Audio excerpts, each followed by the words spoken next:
그리고 최근 또 재미있는 이슈가 있는데 독도는 일본 땅이라고 외친 전직 여자 아이돌에 일본인들이 오히려 꺼져라 하면서 야유를 보낸 사건이 있었더라고요. 이제 일본에서는 확실히 좀 혐한이 통하지 않는다 이렇게 볼 수 있을까요? 특히 젊은 층에서는 그렇다고 봐야죠. 아니 그러니까 뭐 뉴진스가 좋고 블랙핑크가 좋고 뭐 그 한국의 걸그룹들이 너무너무 좋은데 뜬금없이 독도 얘기 꺼내는 완전히 고춧가루 뿌리는 거잖아요. 그래가지고 독도가 일본한테 돌아옵니까? 그러니까 이제 젊은 사람들 입장에서 볼 때는 사실은 관심 없어요. 다케시마가 지들 땅이라는 거 아무 관심 없어요. 이거는 진짜 우익들의 꼰대짓인 거예요. 이게 되지도 않는 걸 가지고 끝까지 물고 늘어지는 거. 한국 참 그거 보면은 일본에서 독도 문제를 저렇게 끝까지 제기하는 거 보면은 용서가 안 돼요. 한번 생각해 보세요. 일본은 주변에 러시아하고 쿠릴 열도, 북방 영토 그 엄청난 영토 분쟁이라고 자기들은 얘기하죠. 근데 생카쿠제도 중국말은 디아위다오 거기에도 엄청나게 그러잖아요. 거기 내가 늘 얘기하지만 그거는 생카쿠제도는 디아위다오는 독도의 50배예요. 딱 면적이. 엄청 크네요. 그리고 밑에 지하자원이 이라크 매장량의 석유가 그거 묻혀 있다 그래요. 그건 국제연합이 68년도에 조사를 해서 밝힌 거예요. 그때 한국도 그 조사에 다 참여했고 그 국제연합에서 그 당시에 많은 국가들이 참여해서 산정한 거라고요. 거기에 석유가 있단 말이죠. 지하자원이 많이 있다고. 거기다가 독도의 50배 돼. 중국하고 거기서 지금 계속 이렇게 하는데 거기에서는요. 그 제도로 일본이 자기 땅이라고 그러지만 거기에 뭐 등대 하나도 없고 아무것도 없어요. 건물 하나도 없고 독도는 한번 보세요. 우리 거기에 주민도 살고 경찰도 20-30명 정도 경비를 쓰고 그러잖아요. 그리고 관광객이 얼마나 1년에 20-30만 명 다녀갑니다. 누가 봐도 주권을 우리는 행사하고 있는데 그걸 끝까지 자기 땅이라고 가지고 얘기하잖아요. 전 주변 국가 거대한 주변 국가 러시아, 중국, 한국하고 다 영토 분쟁을 가지고 무슨 용가리 통뼈라고 바보 같다고 보는 거예요. 이 젊은 사람들이 현명한 거예요. 괜히 어설프게 꺼내면 파가지하고 저리가 그게 맞는데 그게 전략이 제대로 된 거예요. 그리고 한번 보세요. 지도를 보면은 일본은 해양 영토가 전 세계 6번째 커요. 어마어마합니다. 한국 한번 보세요. 손바닥만 해요. 해양 영토가. 거기에 독도 하나 있는 거. 그것까지도 이 끝까지 자기들 거라고 얘기하는 거. 나는 그게 용서가 안 돼요. 정말 겠지. 일본말로 겠지. 이 구두쇠도 이런 구두쇠가 없는 거 영토에 대해서는. 그걸 물론 영토는 물론 뭐 그거는 국가의 자존심이다 이런 얘기 하는데 한국은 자존심 아닌가? 만약에 내가 최근에 어떤 영상 중에 독도에서 만약에 그걸로 인해서 전쟁이 일어나면 한국이 일본 전 국토를 개박살 내버릴 거라고. 미사일로 가지고 한 1000기가 날려버리면 일본 본토는 그냥 초토화 돼버릴 거라고. 제발 한번 그렇게 하라고 그래요. 제대로 된 전략가들은요 그런 얘기를 합니다. 그때 방위성 장관했던 학자가 있어요. 모리모토 사토시라는 학자가 있는데 그분하고 인터뷰를 하면서 그 얘기를 하더라고요. 이 박사님 솔직히 독도 제가 국제사법재판소 가서 재판하면 한국이 이깁니다. 그러면요 그렇게 결론을 하면요 우익들 한 일주일 정도 뭐라고 하다가 쑥 들어갈 겁니다. 그게 나는 내 생각이라고 그렇게 얘기하더라고요. 그런데 그 얘기를 내가 이제 우리 외교부에 한번 얘기를 하니까 그게 이제 소위 말하는 꼬드기는 거다. 국제사법재판소 가려고. 그렇게 얘기하는데 나는 그렇게 생각 안 해요. 정말 최악의 경우 국제사법재판소 가면 우리가 이긴다고 봐요. 왜냐하면 지금 주권 행사하고 있잖아요. 가장 강력한 게 저거라고요. 아무리 뭐 과거에 법적으로 지금 뭐 70년 넘게 지금 우리가 주권 행사하고 있잖아요. 그러면 지금 자연스럽게 주권 행사하고 있는 쪽이 훨씬 더 주장이 강하게 나올 수 있다고요. 그리고 옛날에는 국제사법재판소니 국제기구니 여기에는 일본의 입김이 너무나 막강했기 때문에 우리는 국력이 약했고 일본은 뭐 국제연합을 자기들이 미국 다음으로 많은 돈도 지불하고 왜? 국제사회에 복귀하기 위해 가지고 거기다 돈을 다 쓰고 사실 방위비는 적게 쓰는 대신에 거기에다 그러니까 이제 국제연합이라든가 유엔 기구에서 일본의 입김이 굉장히 셌어요. 그러니까 뭐 이거는 고도의 정치적인 판단일 거 아니에요. 그러니까 정치력으로 일본을 우리가 이길 수 없기 때문에 국제사법재판소 절대 가서 안 된다. 근데 최근에 모든 WTO라든가 여러 군데 제소한 거 보면 한국이 판판이 다 이겨요. 그렇기 때문에 독도는 이제 딱 두 가지 경우 국제사법재판소 가거나 아니면 전쟁을 치르거나 이 두 가지인데 국제사법재판소는 어쨌든 지금 우리 정부는 절대 안 갈 거예요. 이 걸고부스로 만들 이유가 없잖아. 만에 하나 그러니까 굳이 안 갈 거고 그다음에 여기에다 독도에다가 해상자위대가 와가지고 점령한다. 그러면 한국은 대마도 점령한다는 얘기가 일본에서 다 나와요. 그다음에 그걸 계기로 해서 전쟁이 벌어질 수도 있죠. 한국은 두 번 다시 독도를 일본한테 넘겨줄 수가 없다고 그럴 거예요. 모든 국민들이. 그러면 이제 전쟁이 벌어지는 거죠. 전쟁이 벌어지면은 한국은 미사일이 많아요. 일본은 공격용 미사일이 별로 없거든요. 최근에 뭐 토마호크 뭐 한 500기 들어온다 그런 얘기를 했는데 그래봤자 500기. 우리는 미사일 아마 수천 기는 순식간에 만들 수 있을 거예요. 그럼 게임이 안 되는 거예요. 그러니까 독도 문제에서 이 소녀 뭐 어떤 여자아이가 그랬는데 저리가 한 이유가 현실성도 없고 일본의 젊은 애들은 독도 관심이 전혀 없다고 보면 돼요. 몰라요 어디 있는지. 우익들만 맨날 그런 얘기하는 거지. 그거 한국 걸으려고 그러는 거야. 한국 긁어서 약간 지지율 뭐 정치인들이 그렇죠, 하는 그런 그렇죠. 액션 중에 하나. 자기들 네네. 지지도 높이려고 그러고 한마디로 품격이 제로예요. 그런 인간들은. 지금 한국의 정치 상황이 굉장히 혼란스럽잖아요. 그렇죠. 네. 아무래도 멀지 않아서 곧 새로운 정권이 탄생을 하게 될 건데, 일본이 원치 않은 정권이 탄생하게 된다면은 예전과 같은 혐한이 다시 부활하게 될 거라고 생각을 합니다. 아무래도 비판적인 한국의 기사들이 막 쏟아져 나올 거고, 일본 TV에서도 비판적인 그러한 뭐 보도들, 뉴스들, 뭐 시사 프로그램에서 그러한 막말 굉장히 많이 하거든요. 일본 같은 경우는 TV에서도 네네. 그러한 막말들 막 튀어나오겠죠. 아무래도 일본이 원치 않는 그러한 정권이 탄생하게 된다면.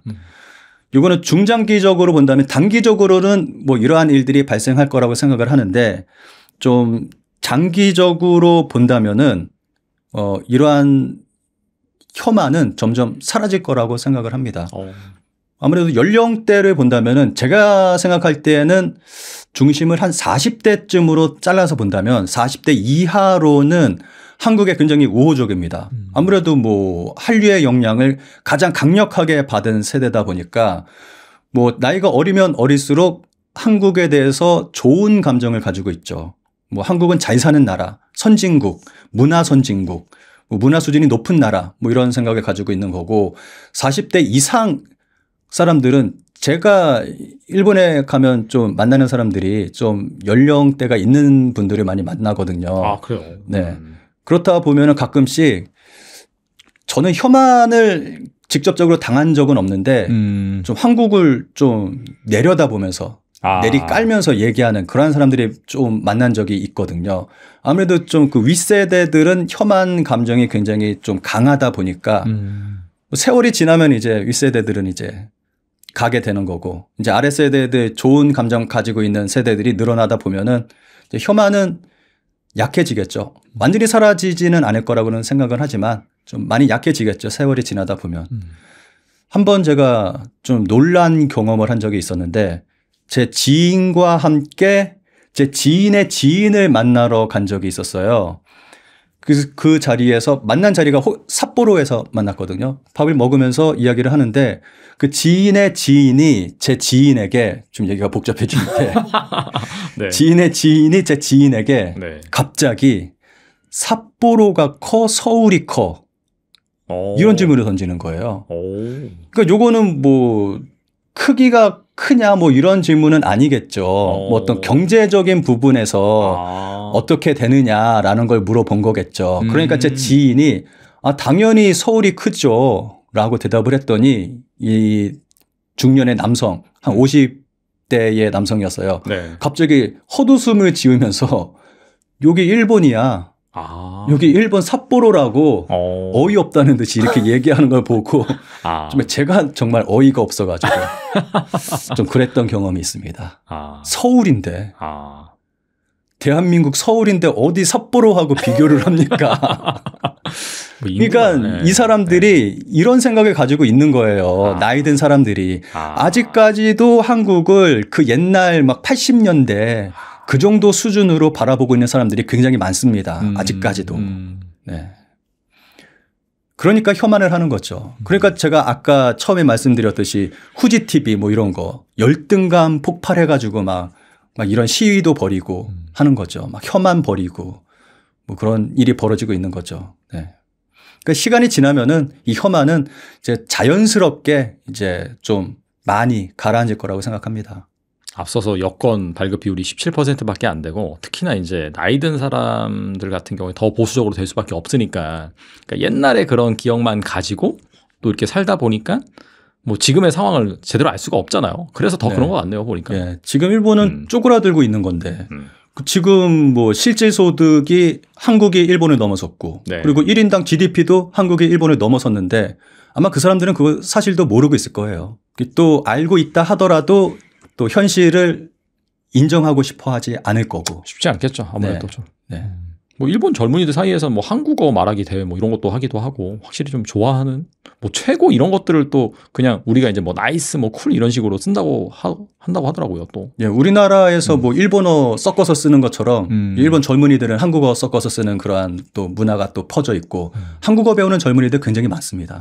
네. 아무래도 좀 한류 열풍이 영향을 미쳤다라고 볼 수가 있겠네요. 네. 그 얘기가 길어지는데. 괜찮아요. 말씀하세요. 괜찮습니까? 네, 제가 너무 많은 말씀을 드린 충분히 괜찮습니다. 저희. 네. 제가 일본에 가면은 네. 정말 가깝게 지내는 제일동포 선생님이 계세요. 한국어 교실에서 한국어를 가르치시는 선생님이 계시는데 그 선생님 교실에도 자주 제가 참석을 하거든요. 참가해서 이제 한국어 배우는 일본 분들하고 이제 대화도 나누고 하는데 가끔씩 이제 보면은 새롭게 들어온 멤버들 그런 분들이 계시거든요. 근데 그 동네가 대도시가 아니에요. 홋카이도에 이제 좀 홋카이도에서는 그래도 두 번째로 큰 도시라고는 하는데 아무래도 그래도 좀 시골이죠. 그렇죠. 그래서 또 한국 관광객들이 또 많이 가지도 않고 하는 곳이다 보니까 이제 한국어 배우러 처음 온 그러한 멤버가 있으면은 이제 제가 이제 참석을 해서 이제 그분들하고 대화를 나누다 보면은 감동을 합니다. 처음으로 한국 사람하고 대화를 했다고. 저 처음으로 한국 사람하고 대화해요. 그러면서. 그렇구나. 그러면서 그런 거 보면은 참 오히려 제가 감동을 받을 때도 있고 또 한편으로는 미안한 마음도 들고 처음으로 한국 사람하고 대화를 하는데 잘생긴 어떤 그런 한류 배우 같은 사람이 아니라 이렇게 머리 벅벅 깎은 이런 사람이랑 대화를 하게 돼서 좀 죄송스러운 마음도 있고. 아니, 전혀 뭐 준수하신데요. 네. 네. 뭐 그런 일이 있습니다. 그만큼 한류의 영향력이 굉장한 거죠. 사실 이 혐한은요, 자발적으로 생겨난 거라기보다는 일본 지배층이 군국주의 노선을 걸으면서 군국주의 길로 갈 때 제일 먼저 침략하고 정복해야 될 대상은 역시 한국이거든요. 일본 입장에서 볼 때. 그래서 사실상 정한론을 주장했던 사람들의 후손들이 일본 정치인들이란 말이에요. 그러니까 이 군국주의 길로 치달을 때 한국과 사이좋게 지내면 곤란하죠. 그러면서 혐한을 의도적으로 조장하고 퍼뜨린 측면이 많습니다. 그렇게 하기 위해서는 역사 왜곡도 일삼았죠. 서슴지 않았죠. 근데 이 혐한 캠페인은 계속 지배층이 그렇게 퍼뜨리고는 있지만 밑으로 내려가면 젊은 세대가 되면 될수록 그러한 지배층의 역사 교육이라든가 혹은 언론 플레이라든가 여론 조작이라든가 이런 데 덜 민감하고 또 SNS 같은 게 발달하다 보니까 한국과 직접 교류하는 게 가능해졌어요. 옛날하고 달리. 그러니까 옛날에 우리가 젊을 때만 해도 일본 노래 듣는 게 정말 어려웠거든요. 일본도 마찬가지였을 거예요. 한국 노래 접하는 게 쉬웠겠습니까? 어려웠죠. 그래서 결국 일본에 가서 뭐 CD를 사오든가 테이프를 사오든가 이래서 겨우 듣고 녹음해서 돌리고 하는 정도였는데 지금은 인터넷만 키면 다 나옵니다. 일본 영화, 드라마 뭐 직접 접하게 돼요. 그러다 보니까 젊은 세대들은 이 교류를 지배층이 제공해주는 정보에만 국한해서 하지 않습니다. 자발적으로 접해요. 오징어 게임 보고 한국 문화를 안다든가 한국 사람들은 일본 영화, 드라마 보면서 일본은 이렇구나라는 걸 깨닫는다든가 일본 노래를 들어본다든가 이게 되기 때문에 젊은 세대는 한국 문화를 접하면 접할수록 혐한보다는 오히려 한국을 좀 우호적으로 바라보는 쪽으로 바뀔 수도 있다.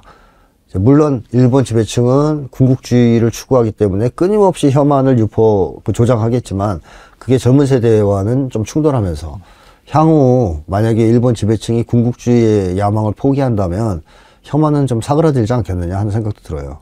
어차피 이게 시계열상으로 상당 오래 기간 걸리겠지만은 젊은 층들 사이에서는 한국에 대한 그런 이미지도 좋고 군국주의 성향도 확실히 좀 옅다 보니까 시간이 지날수록 점점 그 혐한 사라지고 한국을 좀 좋아하게 되는 흐름이 강해질 수가 있겠네요. 그렇죠. 특히 이제 군국주의 세력은 나이가 들어서 이제 물러갈 때가 됐고 네, 그러다 보니까 시간이 가면 갈수록 혐한 여론은 좀 줄지 않겠나 하는 생각이 들어요.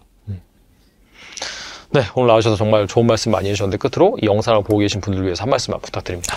네, 제가 여기저기서 오늘 주제와 관련해서 여러 가지 얘기를 산발적으로 했는데 요거를 쫙 정리한 책이 아까 소개해드렸던 한국인의 마음속엔 우리가 있다라는 책입니다. 그래서 여기서 한국인의 민족성, 민족 심리 이걸 5가지 정도로 규정하고 설명을 하고 있거든요. 그래서 오늘 말씀 나눈 서로 대화 토론한 주제가 흥미롭고 관심이 있으시면 그 책을 한번 꼭 읽어보라고 권하고 싶습니다. 그리고 또 마지막으로 제가 이 책에서 책 제목도 우리가 들어가지 않습니까? 한국인의 마음속에 우리가 있다고.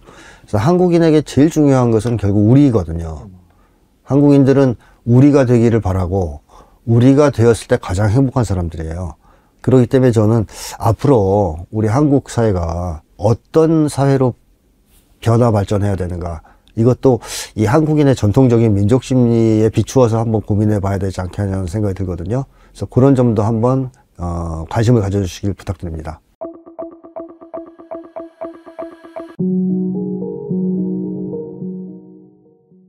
그리고 최근 또 재미있는 이슈가 있는데 독도는 일본 땅이라고 외친 전직 여자 아이돌에 일본인들이 오히려 꺼져라 하면서 야유를 보낸 사건이 있었더라고요. 이제 일본에서는 확실히 좀 혐한이 통하지 않는다 이렇게 볼 수 있을까요? 특히 젊은 층에서는 그렇다고 봐야죠. 아니 그러니까 뭐 뉴진스가 좋고 블랙핑크가 좋고 뭐 그 한국의 걸그룹들이 너무너무 좋은데 뜬금없이 독도 얘기 꺼내는 완전히 고춧가루 뿌리는 거잖아요. 그래가지고 독도가 일본한테 돌아옵니까? 그러니까 이제 젊은 사람들 입장에서 볼 때는 사실은 관심 없어요. 다케시마가 지들 땅이라는 거 아무 관심 없어요. 이거는 진짜 우익들의 꼰대짓인 거예요. 이게 되지도 않는 걸 가지고 끝까지 물고 늘어지는 거. 한국 참 그거 보면은 일본에서 독도 문제를 저렇게 끝까지 제기하는 거 보면은 용서가 안 돼요. 한번 생각해보세요. 일본은 주변에 러시아하고 쿠릴 열도, 북방 영토 그 엄청난 영토 분쟁이라고 자기들은 얘기하죠. 생카쿠제도 중국 말하는 디아오이다오 거기에도 엄청나게 그러잖아요. 거기 내가 늘 얘기하지만 그거는 생카쿠제도는 디아오이다오는 독도의 50배예요. 딱 면적이. 엄청 크네요. 그리고 밑에 지하 자원이 이라크 매장량의 석유가 묻혀 있다 그래요. 그건 국제연합이 68년도에 조사를 해서 밝힌 거예요. 그때 한국도 그 조사에 다 참여했고 그 국제연합에서 그 당시에 많은 국가들이 참여해서 산정한 거라고요. 거기에 석유가 있단 말이죠. 지하 자원이 많이 있다고. 거기다가 독도의 50배 돼요. 중국하고 거기서 지금 계속 이렇게 하는데 거기에서는요. 그 제도로 일본이 자기 땅이라고 그러지만 그게 뭐 등대 하나도 없고 아무것도 없어요. 건물 하나도 없고 독도는 한번 보세요. 우리 거기에 주민도 살고 경찰도 20-30명 정도 경비를 쓰고 그러잖아요. 그리고 관광객이 얼마나 1년에 20-30만 명 다녀갑니다. 누가 봐도 주권을 우리는 행사하고 있는데 그걸 끝까지 자기 땅이라고 가지고 얘기하잖아요. 전 주변 국가 거대한 주변 국가 러시아, 중국, 한국하고 다 영토 분쟁을 가지고 무슨 용가리 통뼈라고 바보 같다고 보는 거예요. 이 젊은 사람들이 현명한 거예요.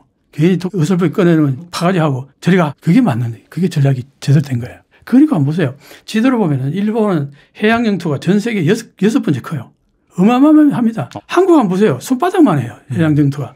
거기에 독도 하나 있는 거. 그것까지도 이 끝까지 자기들 거라고 얘기하는 거. 나는 그게 용서가 안 돼요. 정말 겠지. 일본말로 겠지. 이 구두쇠도 이런 구두쇠가 없는 거 영토에 대해서는. 그걸 물론 영토는 물론 뭐 그거는 국가의 자존심이다 이런 얘기 하는데 한국은 자존심 아닌가? 만약에 내가 최근에 어떤 영상 중에 독도에서 만약에 그걸로 인해서 전쟁이 일어나면 한국이 일본 전 국토를 개박살 내버릴 거라고. 미사일로 가지고 한 1000기가 날려버리면 일본 본토는 그냥 초토화 돼버릴 거라고. 제발 한번 그렇게 하라고 그래요. 확실히 제대로 된 전략가들은요 그런 얘기를 합니다. 그때 방위성 장관했던 학자가 있어요. 모리모토 사토시라는 학자가 있는데 그분하고 인터뷰를 하면서 그 얘기를 하더라고요. 이 학사님 솔직히 독도 제가 국제사법재판소 가서 재판하면 한국이 이깁니다. 그러면요 그렇게 결론을 하면요 우익들 한 일주일 정도 뭐라고 하다가 쑥 들어갈 겁니다. 그게 나는 내 생각이라고 그렇게 얘기하더라고요. 그런데 그 얘기를 내가 이제 우리 외교부에 한번 얘기를 하니까 그게 이제 소위 말하는 꼬드기는 거다. 국제사법재판소 가려고.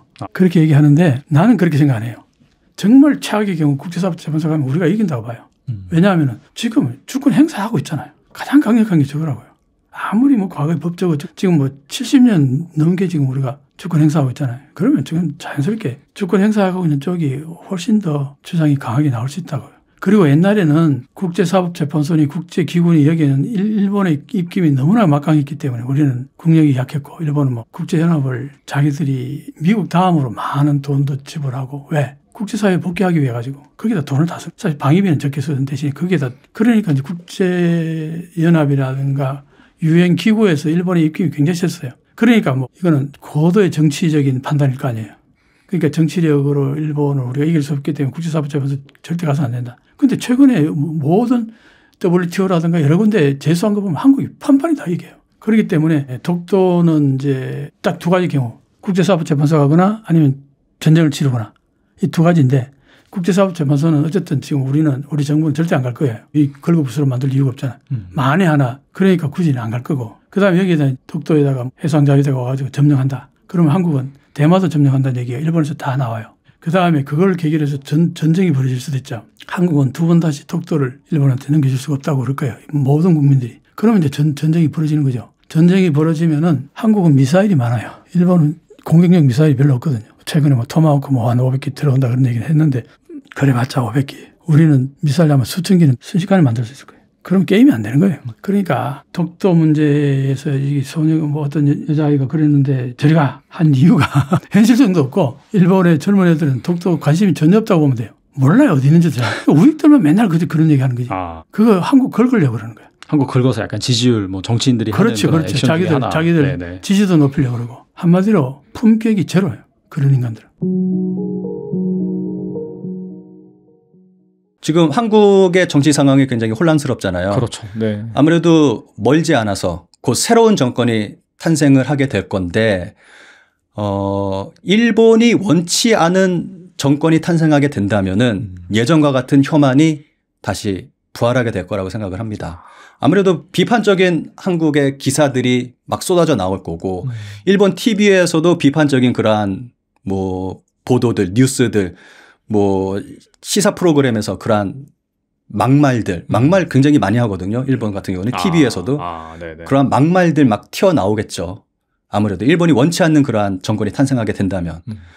이거는 중장기적으로 본다면 단기적으로는 뭐 이러한 일들이 발생할 거라고 생각을 하는데 좀 장기적으로 본다면은 이러한 혐한은 점점 사라질 거라고 생각을 합니다.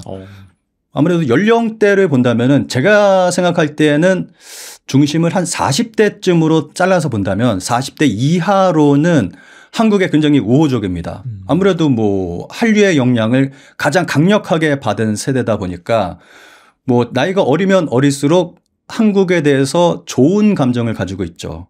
뭐 한국은 잘 사는 나라, 선진국, 문화 선진국, 뭐 문화 수준이 높은 나라 뭐 이런 생각을 가지고 있는 거고 40대 이상 사람들은 제가 일본에 가면 좀 만나는 사람들이 좀 연령대가 있는 분들을 많이 만나거든요. 아, 그래요? 네. 그렇다 보면은 가끔씩 저는 혐한을 직접적으로 당한 적은 없는데 좀 한국을 좀 내려다보면서 내리 깔면서 얘기하는 그런 사람들이 좀 만난 적이 있거든요. 아무래도 좀 그 윗세대들은 혐한 감정이 굉장히 좀 강하다 보니까 세월이 지나면 이제 윗세대들은 이제 가게 되는 거고 이제 아랫세대들 좋은 감정 가지고 있는 세대들이 늘어나다 보면은 이제 혐한은 약해지겠죠. 완전히 사라지지는 않을 거라고는 생각은 하지만 좀 많이 약해지겠죠. 세월이 지나다 보면.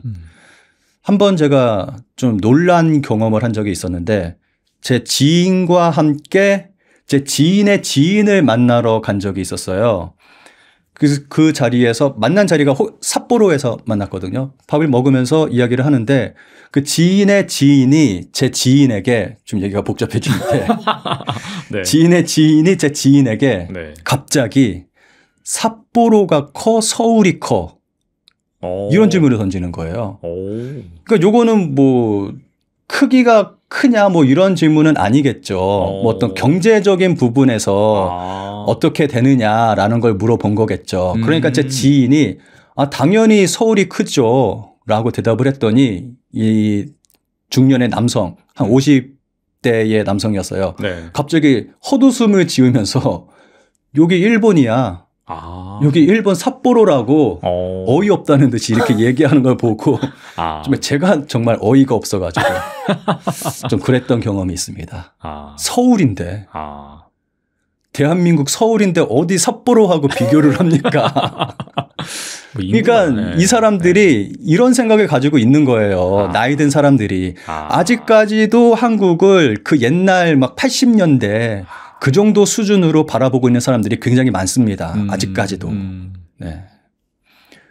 그러니까 혐한을 하는 거죠. 그러니까 제가 아까 처음에 말씀드렸듯이 후지 TV 뭐 이런 거 열등감 폭발해가지고 막 이런 시위도 벌이고 하는 거죠. 막 혐한 벌이고 뭐 그런 일이 벌어지고 있는 거죠. 네. 그러니까 시간이 지나면은 이 혐한은 이제 자연스럽게 이제 좀 많이 가라앉을 거라고 생각합니다. 앞서서 여권 발급 비율이 17%밖에 안 되고 특히나 이제 나이 든 사람들 같은 경우에 더 보수적으로 될 수밖에 없으니까 그러니까 옛날에 그런 기억만 가지고 또 이렇게 살다 보니까 뭐 지금의 상황을 제대로 알 수가 없잖아요. 그래서 더 네. 그런 것 같네요, 보니까. 예, 지금 일본은 쪼그라들고 있는 건데 지금 뭐 실질 소득이 한국이 일본을 넘어섰고 네. 그리고 1인당 GDP도 한국이 일본을 넘어섰는데 아마 그 사람들은 그 사실도 모르고 있을 거예요. 또 알고 있다 하더라도 또 현실을 인정하고 싶어 하지 않을 거고. 쉽지 않겠죠. 아무래도 네. 좀. 네. 뭐 일본 젊은이들 사이에서 뭐 한국어 말하기 대회 뭐 이런 것도 하기도 하고 확실히 좀 좋아하는 뭐 최고 이런 것들을 또 그냥 우리가 이제 뭐 나이스 뭐 쿨 이런 식으로 쓴다고 한다고 하더라고요 또. 예, 우리나라에서 뭐 일본어 섞어서 쓰는 것처럼 일본 젊은이들은 한국어 섞어서 쓰는 그러한 또 문화가 또 퍼져 있고 한국어 배우는 젊은이들 굉장히 많습니다. 네. 아무래도 좀 한류 열풍이 영향을 미쳤다라고 볼 수가 있겠네요. 네. 그 얘기가 길어지는데. 아, 괜찮아요. 말씀하세요. 괜찮습니까? 네, 제가 너무 많은 말씀을 드린 충분히 괜찮습니다. 저희. 네. 제가 일본에 가면은 네. 정말 가깝게 지내는 제일동포 선생님이 계세요. 한국어 교실에서 한국어를 가르치시는 선생님이 계시는데 그 선생님 교실에도 자주 제가 참석을 하거든요. 참가해서 이제 한국어 배우는 일본 분들하고 이제 대화도 나누고 하는데 가끔씩 이제 보면은 새롭게 들어온 멤버들 그런 분들이 계시거든요. 근데 그 동네가 대도시가 아니에요. 홋카이도에 이제 좀 홋카이도에서는 그래도 두 번째로 큰 도시라고는 하는데 아무래도 그래도 좀 시골이죠. 그렇죠. 그래서 또 한국 관광객들이 또 많이 가지도 않고 하는 곳이다 보니까 이제 한국어 배우러 처음 온 그런 멤버가 있으면은 이제 제가 이제 참석을 해서 이제 그분들하고 대화를 나누다 보면은 감동을 합니다. 처음으로 한국 사람하고 대화를 했다고. 저 처음으로 한국 사람하고 대화해요. 그러면서. 아, 그렇구나. 그러면서 그런 거 보면은 참 오히려 제가 감동을 받을 때도 있고 또 한편으로는 미안한 마음도 들고 처음으로 한국 사람하고 대화를 하는데 잘생긴 어떤 그런 한류 배우 같은 사람이 아니라 이렇게 머리 벅벅 깎은 이런 사람이랑 대화를 하게 돼서 좀 죄송스러운 마음도 있고. 아유, 전혀 뭐 준수하신데요. 네. 뭐 그런 일이 있습니다. 그만큼 한류의 영향력이 굉장한 거죠.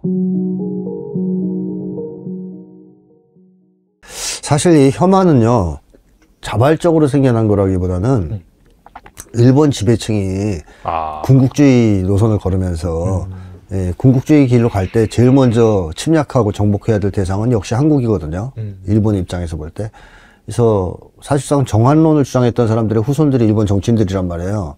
그러니까 이 군국주의 길로 치달을 때 한국과 사이좋게 지내면 곤란하죠. 그러면서 혐한을 의도적으로 조장하고 퍼뜨리는 측면이 많습니다. 그렇게 하기 위해서는 역사 왜곡도 일삼았죠. 서슴지 않았죠. 근데 이 혐한 캠페인은 계속 지배층이 그렇게 퍼뜨리고는 있지만 밑으로 내려가면 젊은 세대가 되면 될수록 그러한 지배층의 역사 교육이라든가 혹은 언론 플레이라든가 여론 조작이라든가 이런 데 덜 민감하고 또 SNS 같은 게 발달하다 보니까 한국과 직접 교류하는 게 가능해졌어요. 옛날하고 달리. 그러니까 옛날에 우리가 젊을 때만 해도 일본 노래 듣는 게 정말 어려웠거든요. 일본도 마찬가지였을 거예요. 한국 노래 접하는 게 쉬웠겠습니까? 어려웠죠. 그래서 그렇죠. 결국 네. 일본에 가서 뭐 CD를 사오든가 테이프를 사오든가 이래서 겨우 듣고 녹음해서 돌리고 하는 정도였는데 지금은 인터넷만 키면 다 나옵니다. 일본 영화, 드라마 뭐 직접 접하게 돼요. 그러다 보니까 젊은 세대들은 이 교류를 지배층이 제공해주는 정보에만 국한해서 하지 않습니다. 자발적으로 접해요. 오징어 게임 보고 한국 문화를 안다든가 한국 사람들은 일본 영화 드라마 보면서 일본은 이렇구나라는 걸 깨닫는다든가 일본 노래를 들어본다든가 이게 되기 때문에 젊은 세대는 한국 문화를 접하면 접할수록 혐한보다는 오히려 한국을 좀 우호적으로 바라보는 쪽으로 바뀔 수도 있다. 물론 일본 지배층은 군국주의를 추구하기 때문에 끊임없이 혐한을 조장하겠지만 그게 젊은 세대와는 좀 충돌하면서 향후 만약에 일본 지배층이 군국주의의 야망을 포기한다면 혐한은 좀 사그라들지 않겠느냐 하는 생각도 들어요. 어차피 이게 시계열상으로 상당 오래 기간 걸리겠지만은 젊은 층들 사이에서는 한국에 대한 그런 이미지도 좋고 군국주의 성향도 확실히 좀 였다 그렇죠. 보니까 그렇죠. 시간이 지날수록 그렇죠. 점점 그 혐한 사라지고 한국을 좀 좋아하게 되는 흐름이 강해질 수가 있겠네요. 그렇죠. 그렇죠. 특히 이제 군국주의 세력은 나이가 들어서 이제 물러갈 때가 됐고 네, 그러다 보니까 시간이 가면 갈수록 혐한 여론은 좀 줄지 않겠나 하는 생각이 들어요. 네, 오늘 나오셔서 정말 좋은 말씀 많이 해주셨는데 끝으로 이 영상을 보고 계신 분들을 위해서 한 말씀만 부탁드립니다. 네, 제가 여기저기서 오늘 주제와 관련해서 여러 가지 얘기를 산발적으로 했는데 요거를 쫙 정리한 책이 아까 소개해드렸던 한국인의 마음속엔 우리가 있다라는 책입니다. 그래서 여기서 한국인의 민족성, 민족 심리 이걸 5가지 정도로 규정하고 설명을 하고 있거든요. 그래서 오늘 말씀 나눈 서로 대화 토론한 주제가 흥미롭고 관심이 있으시면 그 책을 한번 꼭 읽어보라고 권하고 싶습니다. 그리고 또 마지막으로 제가 이 책에서 책 제목도 우리가 들어가지 않습니까? 한국인의 마음속에 우리가 있다고. 그래서 한국인에게 제일 중요한 것은 결국 우리거든요. 한국인들은 우리가 되기를 바라고 우리가 되었을 때 가장 행복한 사람들이에요. 그렇기 때문에 저는 앞으로 우리 한국 사회가 어떤 사회로 변화 발전해야 되는가, 이것도 이 한국인의 전통적인 민족 심리에 비추어서 한번 고민해 봐야 되지 않겠냐는 생각이 들거든요. 그래서 그런 점도 한번 관심을 가져주시길 부탁드립니다.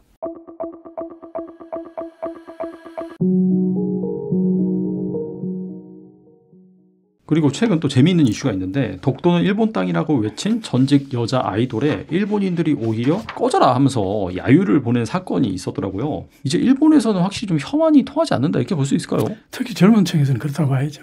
아니 그러니까 뭐 뉴진스가 좋고 블랙핑크가 좋고 뭐 그 한국의 걸그룹들이 너무너무 좋은데 뜬금없이 독도 얘기 꺼내는 완전히 고춧가루 뿌리는 거잖아요. 그래가지고 독도가 일본한테 돌아옵니까? 그러니까 이제 젊은 사람들 입장에서 볼 때는 사실은 관심 없어요. 다케시마가 지들 땅이라는 거 아무 관심 없어요. 이거는 진짜 우익들의 꼰대짓인 거예요. 이게 되지도 않는 걸 가지고 끝까지 물고 늘어지는 거야. 한국 참 그거 보면은 일본에서 독도 문제를 저렇게 끝까지 제기하는 거 보면은 용서가 안 돼요. 한번 생각해보세요. 일본은 주변에 러시아하고 쿠릴열도, 북방영토 그 엄청난 영토 분쟁이라고 자기들은 얘기하죠. 생카쿠제도 중국말은 디아위다오 거기에도 엄청나게 그러잖아요.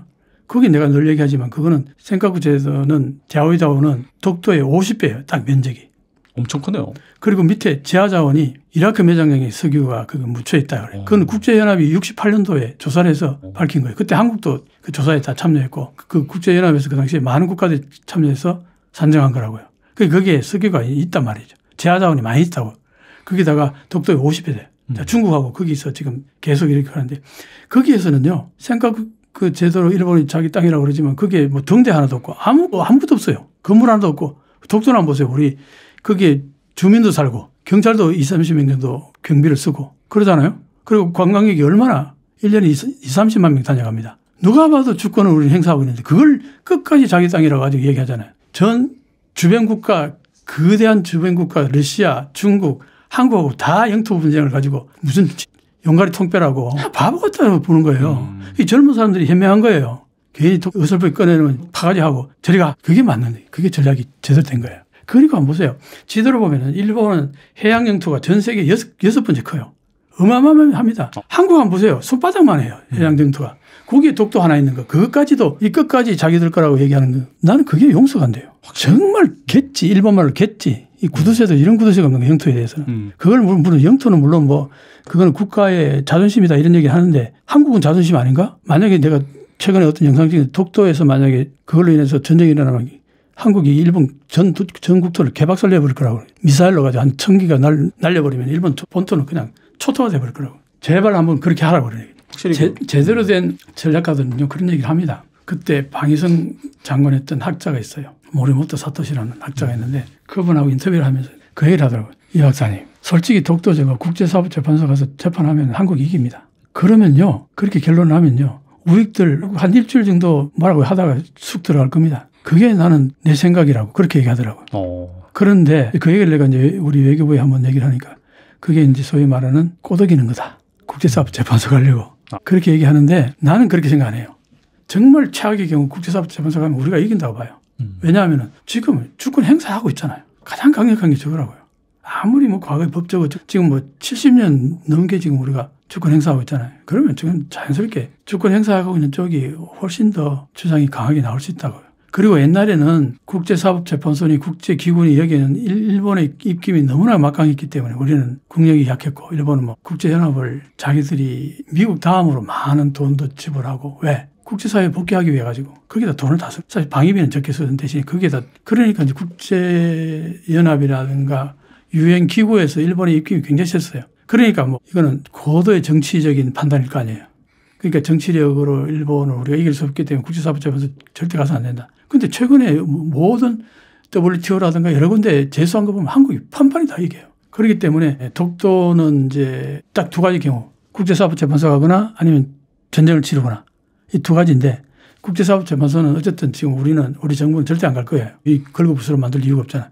만에 하나 그러니까 굳이 안 갈 거고 그다음에 여기에다 독도에다가 해상자위대가 와가지고 점령한다. 그러면 한국은 대마도 점령한다는 얘기가 일본에서 다 나와요. 그다음에 그걸 계기로 해서 전쟁이 벌어질 수도 있죠. 한국은 두 번 다시 독도를 일본한테 넘겨줄 수가 없다고 그럴 거예요. 모든 국민들이. 그러면 이제 전쟁이 벌어지는 거죠. 전쟁이 벌어지면은 한국은 미사일이 많아요. 일본은 공격력 미사일이 별로 없거든요. 최근에 뭐 토마호크 뭐 한 500기 들어온다 그런 얘기를 했는데 그래봤자 500기. 우리는 미사일 아마 수천 기는 순식간에 만들 수 있을 거예요. 그럼 게임이 안 되는 거예요. 그러니까 독도 문제에서 이 소녀 뭐 어떤 여자아이가 그랬는데 저리가 한 이유가 현실성도 없고 일본의 젊은 애들은 독도 관심이 전혀 없다고 보면 돼요. 몰라요 어디 있는지 잘. 우리들만 맨날 그런 얘기하는 거지. 그거 한국 긁으려고 그러는 거야. 한국 긁어서 약간 지지율 뭐 정치인들이 그렇죠, 하는 그렇죠. 자기들 네네. 지지도 높이려고 그러고 한마디로 품격이 제로예요. 그런 인간들은. 지금 한국의 정치 상황이 굉장히 혼란스럽잖아요. 그렇죠. 네. 아무래도 멀지 않아서 곧 새로운 정권이 탄생을 하게 될 건데, 일본이 원치 않은 정권이 탄생하게 된다면은 예전과 같은 혐한이 다시 부활하게 될 거라고 생각을 합니다. 아무래도 비판적인 한국의 기사들이 막 쏟아져 나올 거고, 일본 TV에서도 비판적인 그러한 뭐 보도들, 뉴스들, 뭐 시사 프로그램에서 그러한 막말 굉장히 많이 하거든요. 일본 같은 경우는 TV에서도 그러한 막말들 막 튀어나오겠죠. 아무래도 일본이 원치 않는 그러한 정권이 탄생하게 된다면. 이거는 중장기적으로 본다면 단기적으로는 뭐 이러한 일들이 발생할 거라고 생각을 하는데 좀 장기적으로 본다면은 이러한 혐한은 점점 사라질 거라고 생각을 합니다. 아무래도 연령대를 본다면은 제가 생각할 때는 중심을 한 40대쯤으로 잘라서 본다면 40대 이하로는 한국에 굉장히 우호적입니다. 아무래도 뭐 한류의 영향을 가장 강력하게 받은 세대다 보니까 뭐 나이가 어리면 어릴수록 한국에 대해서 좋은 감정을 가지고 있죠. 뭐 한국은 잘 사는 나라, 선진국, 문화 선진국, 뭐 문화 수준이 높은 나라 뭐 이런 생각을 가지고 있는 거고 40대 이상 사람들은 제가 일본에 가면 좀 만나는 사람들이 좀 연령대가 있는 분들을 많이 만나거든요. 아, 그래요? 네.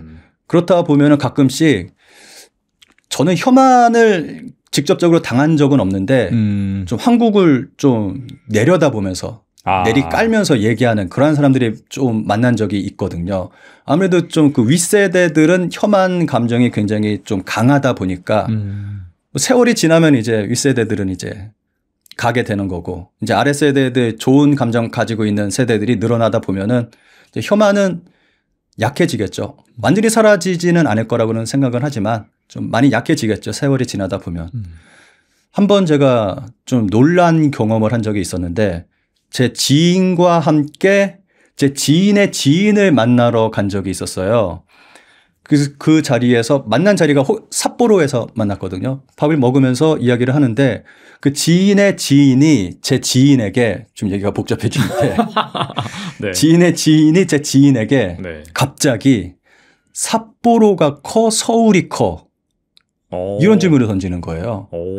그러니까 요거는 뭐 크기가 크냐 뭐 이런 질문은 아니겠죠. 뭐 어떤 경제적인 부분에서 어떻게 되느냐라는 걸 물어본 거겠죠. 그러니까 제 지인이 당연히 서울이 크죠 라고 대답을 했더니 이 중년의 남성 한 50대의 남성이었어요. 네. 갑자기 헛웃음을 지으면서 여기 일본이야. 여기 일본 삿포로라고 어이없다는 듯이 이렇게 얘기하는 걸 보고 좀 제가 정말 어이가 없어가지고 좀 그랬던 경험이 있습니다. 서울인데 대한민국 서울인데 어디 삿포로하고 비교를 합니까? 그러니까 이 사람들이 이런 생각을 가지고 있는 거예요. 나이 든 사람들이. 아직까지도 한국을 그 옛날 막 80년대 그 정도 수준으로 바라보고 있는 사람들이 굉장히 많습니다. 아직까지도. 네. 그러니까 혐한을 하는 거죠. 그러니까 제가 아까 처음에 말씀드렸듯이 후지 TV 뭐 이런 거 열등감 폭발해가지고 막 이런 시위도 벌이고 하는 거죠. 막 혐한 벌이고 뭐 그런 일이 벌어지고 있는 거죠. 네. 그러니까 시간이 지나면은 이 혐한은 이제 자연스럽게 이제 좀 많이 가라앉을 거라고 생각합니다. 앞서서 여권 발급 비율이 17%밖에 안 되고 특히나 이제 나이 든 사람들 같은 경우에 더 보수적으로 될 수밖에 없으니까 그러니까 옛날에 그런 기억만 가지고 또 이렇게 살다 보니까 뭐 지금의 상황을 제대로 알 수가 없잖아요. 그래서 더 그런 것 같네요, 보니까. 네. 지금 일본은 쪼그라들고 있는 건데 지금 뭐 실질 소득이 한국이 일본을 넘어섰고 그리고 1인당 GDP도 한국이 일본을 넘어섰는데 아마 그 사람들은 그 사실도 모르고 있을 거예요. 또 알고 있다 하더라도 또 현실을 인정하고 싶어 하지 않을 거고. 쉽지 않겠죠. 아무래도 좀. 네. 뭐 일본 젊은이들 사이에서 뭐 한국어 말하기 대회 뭐 이런 것도 하기도 하고 확실히 좀 좋아하는 뭐 최고 이런 것들을 또 그냥 우리가 이제 뭐 나이스 뭐 쿨 이런 식으로 쓴다고 한다고 하더라고요 또. 예, 우리나라에서 뭐 일본어 섞어서 쓰는 것처럼 일본 젊은이들은 한국어 섞어서 쓰는 그러한 또 문화가 또 퍼져 있고 한국어 배우는 젊은이들 굉장히 많습니다. 네. 아무래도 좀 한류 열풍이 영향을 미쳤다라고 볼 수가 있겠네요. 네. 그 얘기가 길어지는데. 괜찮아요. 말씀하세요. 괜찮습니까? 네, 제가 너무 많은 말씀을 드린 충분히 괜찮습니다. 저희. 네. 제가 일본에 가면은 정말 가깝게 지내는 제일동포 선생님이 계세요. 한국어 교실에서 한국어를 가르치시는 선생님이 계시는데 그 선생님 교실에도 자주 제가 참석을 하거든요. 참가해서 이제 한국어 배우는 일본 분들하고 이제 대화도 나누고 하는데 가끔씩 이제 보면은 새롭게 들어온 멤버들 그런 분들이 계시거든요. 근데 그 동네가 대도시가 아니에요. 홋카이도에 이제 좀 홋카이도에서는 그래도 두 번째로 큰 도시라고는 하는데 아무래도 그래도 좀 시골이죠. 그렇죠. 그래서 또 한국 관광객들이 또 많이 가지도 않고 하는 곳이다 보니까 이제 한국어 배우러 처음 온 그런 멤버가 있으면은 이제 제가 이제 참석을 해서 이제 그분들하고 대화를 나누다 보면은 감동을 합니다. 처음으로 한국 사람하고 대화를 했다고. 저 처음으로 한국 사람하고 대화해요. 그러면서. 그렇구나. 그러면서 그런 거 보면은 참 오히려 제가 감동을 받을 때도 있고 또 한편으로는 미안한 마음도 들고 처음으로 한국 사람하고 대화를 하는데 잘생긴 어떤 그런 한류 배우 같은 사람이 아니라 이렇게 머리 벅벅 깎은 이런 사람이랑 대화를 하게 돼서 좀 죄송스러운 마음도 있고. 전혀 뭐 준수하신데요. 네. 뭐 그런 일이 있습니다. 그만큼 한류의 영향력이 굉장한 거죠. 사실 이 혐한은요, 자발적으로 생겨난 거라기보다는 일본 지배층이 군국주의 노선을 걸으면서 군국주의 길로 갈 때 제일 먼저 침략하고 정복해야 될 대상은 역시 한국이거든요. 일본 입장에서 볼 때. 그래서 사실상 정한론을 주장했던 사람들의 후손들이 일본 정치인들이란 말이에요. 그러니까 이 군국주의 길로 치달을 때 한국과 사이좋게 지내면 곤란하죠. 그러면서 혐한을 의도적으로 조장하고 퍼뜨린 측면이 맞습니다. 그렇게 하기 위해서는 역사 왜곡도 일삼았죠. 서슴지 않았죠. 근데 이 혐한 캠페인은 계속 지배층이 그렇게 퍼뜨리고는 있지만 밑으로 내려가면 젊은 세대가 되면 될수록 그러한 지배층의 역사 교육이라든가 혹은 언론 플레이라든가 여론 조작이라든가 이런 데 덜 민감하고 또 SNS 같은 게 발달하다 보니까 한국과 직접 교류하는 게 가능해졌어요. 옛날하고 달리. 그러니까 옛날에 우리가 젊을 때만 해도 일본 노래 듣는 게 정말 어려웠거든요. 일본도 마찬가지였을 거예요. 한국 노래 접하는 게 쉬웠겠습니까? 어려웠죠. 그래서 결국 일본에 가서 뭐 CD를 사오든가 테이프를 사오든가 이래서 겨우 듣고 녹음해서 돌리고 하는 정도였는데 지금은 인터넷만 키면 다 나옵니다. 일본 영화, 드라마 뭐 직접 접하게 돼요. 그러다 보니까 젊은 세대들은 이 교류를 지배층이 제공해주는 정보에만 국한해서 하지 않습니다. 자발적으로 접해요. 오징어 게임 보고 한국 문화를 안다든가, 한국 사람들은 일본 영화 드라마 보면서 아, 일본은 이렇구나라는 걸 깨닫는다든가, 일본 노래를 들어본다든가, 이게 되기 때문에 젊은 세대는 한국 문화를 접하면 접할수록 혐한보다는 오히려 한국을 좀 우호적으로 바라보는 쪽으로 바뀔 수도 있다.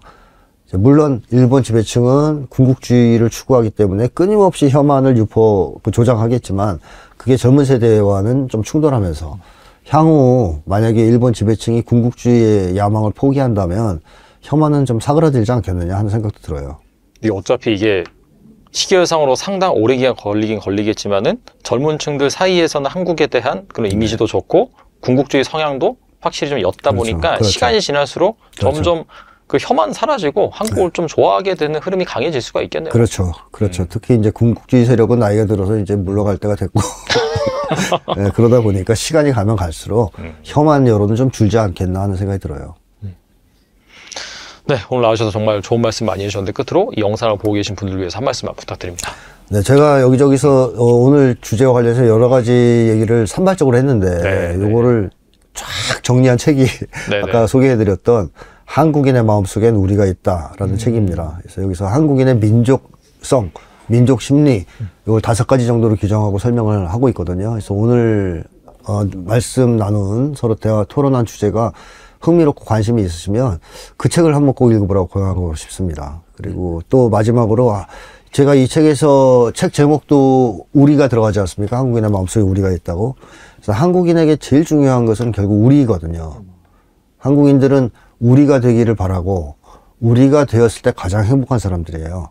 그렇기 때문에 저는 앞으로 우리 한국 사회가 어떤 사회로 변화 발전해야 되는가, 이것도 이 한국인의 전통적인 민족 심리에 비추어서 한번 고민해 봐야 되지 않겠냐는 생각이 들거든요. 그래서 그런 점도 한번 관심을 가져주시길 부탁드립니다.